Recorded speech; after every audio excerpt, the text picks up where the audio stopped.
Hello friends, मैं हूं doctor विवेक, को फाउंडर एनर्जिन क्लिनिक्स प्राइवेट लिमिटेड। आज का वीडियो का टॉपिक है हेयर ट्रांसप्लांट में खर्चा कितना आता है, हेयर ट्रांसप्लांट में कॉस्ट कितनी लगती है। सबसे पहले मैं अपनी टीम से मिलाना चाहूँगा। ये है doctor Nishant, plastic cosmetic surgeon. ये है हमारे डर्मेटोलॉजिस्ट और ये हमारे फेशियल सर्जन्स। बाकी सर्जरी चल रही है जहाँ दूसरे डॉक्टर्स और टेक्नीशियंस अपना काम कर रहे हैं।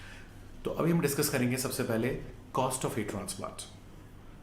एनर्जिन क्लिनिक की कॉस्ट होती है तीन कैटेगरी: 15 रुपये per graft, that is 15 rupees per graft, 25 rupees per graft या 50 रुपीज़ पर ग्राफ्ट। इन तीनों में डिफरेंस क्या है वो मैं आपको वीडियो के आगे में बताता हूँ। उससे पहले हम डिस्कस करते हैं कितने ग्राफ्ट्स नॉर्मली आपको लग सकते हैं। तो अगर आपको सिर्फ रिसीडिंग हेयर लाइन है दोनों तरफ तो करीब 2000 ग्राफ्ट्स। ओके, अगर आप, मैं ज़्यादा टेक्निकल बात नहीं कर रहा हूँ, मैं लेमन लैंग्वेज में बात कर रहा हूँ ताकि आपको समझ आ सके। तो अगर आपको मैकडोनल्ड शेप वी शेप है तो अराउंड 2000 ग्राफ्ट, हज़ार। अगर आप मिड स्कैल्प तक खाली है आपका स्कैल्प तो करीब आपको 3000 ग्राफ्ट लगेंगे। क्राउन के जस्ट पहले तक आप जा रहे हैं तो 4000, 4500 ग्राफ्ट लगेंगे। थोड़ा सा क्राउन को पीछे तक करते हैं तो 5000 ग्राफ्ट लगेंगे।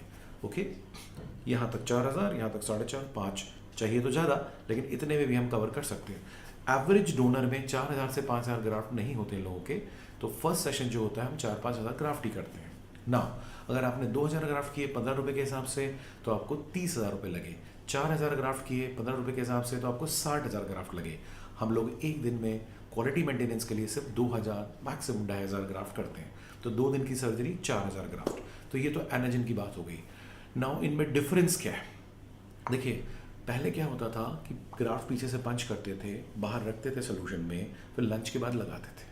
अब जैसे उंगली कट गई, मेरे को फटाक से लगाना है, ऑक्सीजन सब इसका गया, मैं जितनी देर लगाऊंगा ये सर्वाइव नहीं करेगी। हेयर भी एक ऑर्गन है, उसका मेटाबॉलिक रेट बहुत ज़्यादा है, तो इमीडिएटली उसको लगाना पड़ता है। तो जो 2021 तक की हमारी टेक्निक थी जो कि बहुत बेटर है, उसमें हम 1 घंटे से ज़्यादा ग्राफ्ट बाहर नहीं रखते हैं, तो उसको हम 15 रुपीज़ ग्राफ्ट चार्ज करते हैं। आपको भी चेक करना है, अधिकतर जगह तो अनफॉर्चुनेटली 4-5 घंटे बाहर रहते हैं। दूसरी टेक्निक होती है सिर्फ हम आधे घंटे बाहर रखते हैं। तीसरी टेक्निक होती है, थी बड़ी टीम होती है, एक ने स्लिट्स बनाया, एक ने पंच किया, दूसरे ने लगाया, एक ने पानी डाला, कोई लोकल एनेस्थीसिया दे रहा है, कोई ट्रॉली को मैनेज कर रहा है, बड़ी टीम लगती है। उसमें साइमल्टेनियसली ग्राफ्ट लगाए जाते हैं। क्यों? क्योंकि अगर ग्राफ्ट बाहर है 3 से 15 मिनट में हाथ पे भी रखा तो वो मर सकता है। एक पौधा आपने निकाला गमले से, दूसरे गमले में लगाया, इमीडिएट अगर आप बाहर छोड़ दोगे तो मर सकता है। तो ग्राफ्ट को बचाना है। ग्राफ्ट एक डायमंड है, टीम बड़ी लगती है, इसलिए उसमें 25 रुपये ग्राफ्ट लगते हैं। 50 रुपये क्यों? वीआईपी पेशेंट आ गए, हाइफन 2 पेशेंट्स आ गए, कॉम्प्लिकेटेड पेशेंट आ गए, तो थोड़ा एक्स्ट्रा केयर करनी पड़ती है, थोड़ा पैम्परिंग भी करना पड़ता है, बड़ा इंफ्रास्ट्रक्चर में यूज़ करना पड़ता है, ऑफकोर्स कुछ और एडिशनल चीज़ें। लेकिन मेजॉरिटी लोगों को 15 से 25 रुपये ग्राफ्ट में ग्रेट क्वालिटी मिल जाएगी। ओके, ईएमआई फैसिलिटीज़ भी होती हैं। अब हम बात करते हैं, एक्चुअली तो 10 से 100 रुपये ग्राफ्ट होता है पूरे इंडिया में और मुंबई में। अगर आप देखो तो आपको बड़ा मुश्किल हो जाएगा कैसे मैं चूज़ करूँ। तो पहला पॉइंट है, आपको कॉस्ट के हिसाब से क्लिनिक नहीं चूज़ करनी है। ओके, आपको पहले डिसाइड करना है कि क्वालिटी क्लिनिक्स कौन सी हैं, 1 2 3 4 5। उसके बाद उनमें से कॉस्ट वेरिएशंस देके आप चूज़ कर सकते हो। ठीक है, don't be penny wise and pound foolish. अपन उसको डिस्कस करते हैं क्यों। तो एक तरफ अपन लेते हैं ग्रेट क्लिनिक्स जो कि थोड़ा हाई कॉस्ट करते हैं। क्यों करते हैं? और यहाँ ले लेते हैं non MBBS doctors, salons, technicians, businessman जो इतना लो करते हैं, उसका नुकसान क्या है। और लास्ट में बताऊंगा जो इन दोनों के बीच में होते हैं, जो सेम क्वालिटी मेंटेन कर लेते हैं और थोड़ी सी कॉस्ट बढ़ा के आपको एक हिंदुस्तानी जुगाड़ जिसे कहते हैं ना, affordable cost. India is known for great quality with affordable cost, though then India is hit. टीम लगती है, जितनी बड़ी टीम होगी उतना बढ़िया ट्रांसप्लांट हो सकता है अगर सुपर इंस्टेंट की बात कर रहे हैं। तो ये जो इस तरफ के हम क्लिनिक्स लेते हैं 50-60 जो इंडिया में टॉप में है, इनकी कॉस्ट क्यों ज़्यादा है? उनको एनेस्थेटिस्ट रखना पड़ता है तो उसकी कॉस्ट होती है।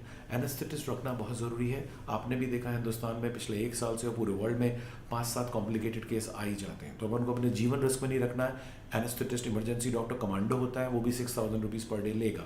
दूसरा जो हम करते हैं टीएमटी स्ट्रेस टेस्ट, हार्ट का हम चेकअप ज़रूर करते हैं। हिंदुस्तान में 30 से 40 साल की उम्र में लोगों को हार्ट अटैक्स हो रहे हैं, तो हम कोई भी ऐसा केस नहीं लेना चाहते जिसमें कि इस तरह का डेंजर हो। आपने भी न्यूज़ में देखा है कितने यंग लोग हार्ट अटैक से जा रहे हैं। तो टीएमटी स्ट्रेस टेस्ट, एनेस्थेटिस्ट, ये सबसे इंपॉर्टेंट है। ये लो कॉस्ट वाला कोई दूर दूर तक भी नहीं रखने वाला है, नंबर 1। नंबर 2, एक्सपीरियंस कितना है डॉक्टर का। देखिए, क्वालिफाइड डॉक्टर तो ग्रेट, बट अगर कोई नया प्लास्टिक सर्जन है, नया डर्मेटोलॉजिस्ट है, उसको 300-400-500 केस तो करने पड़ेंगे तब वो सीनियर के लेवल में आएगा। तो ये भी देखना है कि 5 साल कम से कम क्लिनिक चलना चाहिए, तो उसको 400-500 ग्राफ्ट का एक्सपीरियंस होना चाहिए। दूसरा होता है कि भाई ओटी कैसी है, डिफिब्रिलेटर है कि नहीं, इमरजेंसी ट्रॉलीज हैं कि नहीं, ऑल द इमरजेंसी सिस्टम्स हैं कि नहीं, कि कुछ कॉम्प्लिकेशन हुआ तो हाइजीनिक स्टेबिलिटी कैसी है, स्वैब ले रहे हैं ओटी का कि नहीं ले रहे हैं, राइट। ये दूसरा पॉइंट है। तीसरा, जिसके ब्रांचेस होंगे वो सही नहीं है। क्यों? ओनर इंपॉर्टेंट है, इज्जत उसकी है, सब कुछ उसका है। तो जो क्वालिफाइड ओनर होना चाहिए, बिजनेसमैन नहीं होना चाहिए। ओके, सो जो क्वालिफाइड ओनर है अगर वो भी 20 क्लिनिक खोलेगा तो मेंटेन नहीं कर पाएगा। हमारा एक ब्रांच है, एक टीम है और एक सर्जरी है।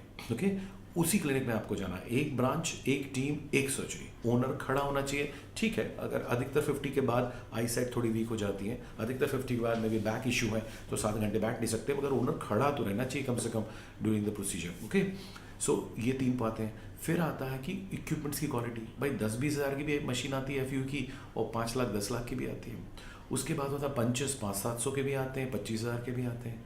उसके बाद होता है कीप इम्प्लांटर्स वगैरह यूज़ नहीं कर रहे, तो बहुत थोड़ी टेक्निकल चीज़ें हैं। तो ये सभी ये लोग चीज़ यूज़ करते हैं, इसलिए इनकी इतनी कॉस्ट होती है। जो टॉप 50 डॉक्टर्स हैं इंडिया में, इधर आ जाइए, नो एनेस्थेटिस्ट, लो कॉस्ट में। क्वालिटी स्टर्लिटी क्या है किसी को पता नहीं, कोई भी पेशेंट आ रहा है ले रहा है, लेकिन जो क्वालिफाइड डॉक्टर्स होंगे वो मना करेंगे। Cardiac case no, uncontrolled diabetes no, convulsions no, hypertrophic scar keloid no. तो कई ऐसी चीज़ें हैं, अगर आप डायबिटिक पेशेंट हैं, अनकंट्रोल्ड, आप कन्वल्शंस हैं, आपको हार्ट अटैक है, मत कीजिए ट्रांसप्लांट। जान ज़्यादा ज़रूरी है, ट्रांसप्लांट नहीं। तो अच्छा डॉक्टर एथिक्स की बात करेगा, पुश नहीं करेगा, सेल्स नहीं करेगा, जहाँ नहीं चाहिए मतलब नहीं, और आपको प्रॉज एंड कॉन्स बताएगा। इधर वाले क्या बोलेंगे, 25 साल मेरे ग्राफ्ट चलेंगे, ये हो जाएगा, वो हो जाएगा। नो नो नो, कुछ जादू नहीं हो सकता। रियलिस्टिक एक्सपेक्टेशन बताने पड़ेंगे। आपका डोनर अच्छा है तो बाल अच्छे, डोनर वीक तो बाल वीक। कितने साल का चलेगा? हर कोई बोलता है लंबा चलेगा, ऐसा नहीं है भाई। मैं सच बताता हूँ, 3 से 7 साल चल गया बहुत है, किस्मत है तो 10 साल। क्योंकि आजकल यहाँ से भी जो अपन बाल लगाते हैं ना, वो भी शेड हो सकते हैं। मेंटेनेंस बहुत जरूरी होता है। Thank you. आप नीचे कमेंट्स लिखें, आपको वीडियो में और क्या चाहिए। अगर आप नीचे नंबर भी हैं, वेबसाइट्स भी हैं, आप अपने फ़ोटोज़ भेज सकते हैं, फ्रंट से, टॉप से और पीछे से। तो हम बताएंगे, मेरे असिस्टेंट जो डॉक्टर हैं वो आपको बताएंगे कितने ग्राफ्ट लगेंगे, कितनी कॉस्ट लगेगी। प्लस अगर आप मुंबई में नहीं हैं तो नो प्रॉब्लम, आप कहीं पर भी करना चाहते हैं तो आप अपने फ़ोटोज़ भेजिए। हमारे 25-30 टॉप डॉक्टर्स हैं पूरे इंडिया में, हम आपको उधर भी रेफ़र कर सकते हैं आपके शहर में। और डेफिनेटली अगर हम उनको फ़ोन करेंगे तो you will get a better cost.